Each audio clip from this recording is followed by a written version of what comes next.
સુરતમાં તહેવારોની મોસમમાં જ મસાલામાં ભેળસેળ સામે આવ્યા બાદ હવે સુરતનું તંત્ર એલર્ટ મોડમાં છે।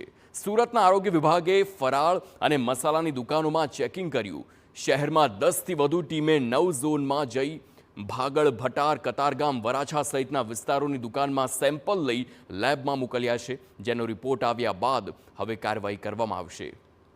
તો તહેવારોમાં ફરસાણ અને મસાલા સહિતની વસ્તુઓનું વધુ વેચાણ થતું હોય છે, ત્યારે તંત્રએ કાર્યવાહી શરૂ કરી છે। ગત રવિવારે ઉધના પોલીસે નકલી મસાલાનો જથ્થો ઝડપ્યો હતો। એ મસાલા સુરતના અલગ અલગ વિસ્તારમાં વેચાતા હોવાનું પણ સામે આવ્યું। ત્યારે તકેદારીના ભાગરૂપે આરોગ્ય વિભાગે સુરતના વિવિધ ઝોનમાં જઈને તપાસ કરી। જો ખાદ્ય પદાર્થોના નમૂના ફેલ થશે તો કાર્યવાહી કરવામાં આવશે।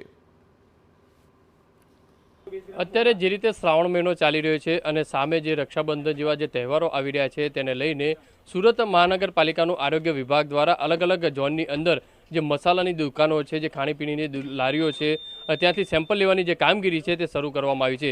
સીધા જે રીતે દ્રશ્યો જોઈ શકાય છે કે સુરતના અલગ અલગ 9 ઝોન છે। 9 ઝોનની અંદર જે રીતે જે ફરાળની જે દુકાનો હોય છે, મોટી જે મસાલાની જે દુકાનો હોય છે તેની અંદરથી અલગ અલગ જે વસ્તુના જે સેમ્પલ છે તે લેવામાં આવી રહ્યા છે, કારણ કે લોકોના જે આરોગ્ય સાથે ચેડા ન થાય તેને ધ્યાનમાં રાખીને આ કામગીરી છે મહાનગરપાલિકા દ્વારા જે દર વર્ષે કરવામાં આવતી હોય છે। અને જે સેમ્પલો છે તે ફેલ થતા હોય છે તેમની સામે પણ કાર્યવાહી થતી હોય છે, કારણ કે જે શ્રાવણ મહિનો ચાલી રહ્યો છે તેની અંદર લોકો છે વધુ ફરાળ કરતા હોય છે। અલગ અલગ જે ફરાળ જે લોટો છે, જે વસ્તુઓ છે તેના સેમ્પલો લેવાની કામગીરી છે તે કરવામાં આવી રહી છે। તો મહાનગરપાલિકાના જે કર્મચારી છે, અધિકારી છે, તેમની સાથે વાત કરીશું। સાહેબ, કઈ રીતની કામગીરી છે અત્યારે અને કયા ઉદ્દેશથી? DL Patel, food safety officer, Surat મહાનગરપાલિકા।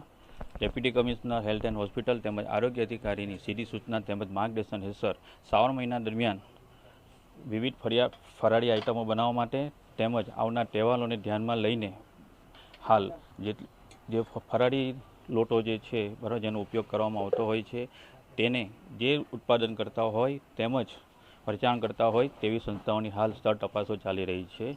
અને એ દરમિયાન જો કોઈ બરાબર શંકાસ્પદ નમૂનો જણાશે તેના નમૂનાઓ લઈ પૃથ્થકરણ સારું લેબોરેટરીમાં મોકલી આપવામાં આવશે અને આ લેબોરેટરીના રિપોર્ટ આવ્યા બાદ આગળની કાર્યવાહી કરવામાં આવશે। તો બીજી કઈ રીતની મહત્વની બાબતો ધ્યાને રખાતી હોય છે? જનરલી કેવું હોય છે કે હાલ જે શ્રાવણ મહિના દરમિયાન વિવિધ પ્રકારના ફરાળી આઇટમો બનાવવા માટે વિવિધ પ્રકારના લોટો વપરાતા હોય છે। તદુપરાંત આવનાર તહેવારોમાં પણ આ બધી વસ્તુનું મીઠાઈઓ છે વગેરેને બનાવવા માટે પણ એનો ઉપયોગ થતો હોય છે। એટલે દરેક નાગરિકો જે છે બરાબર સારું અને આરોગ્યસ્પદ મળી રહે તે ધ્યાનમાં લઈને હાલ આ કામગીરી દરેક ઝોનમાં ચાલુ છે।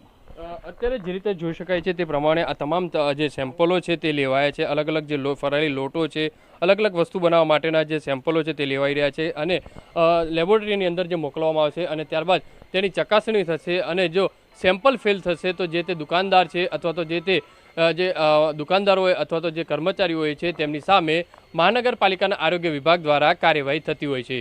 કેમેરામેન સંજય ચંડેલ સાથે બલદેવ સુથાર, TV9 સુરત।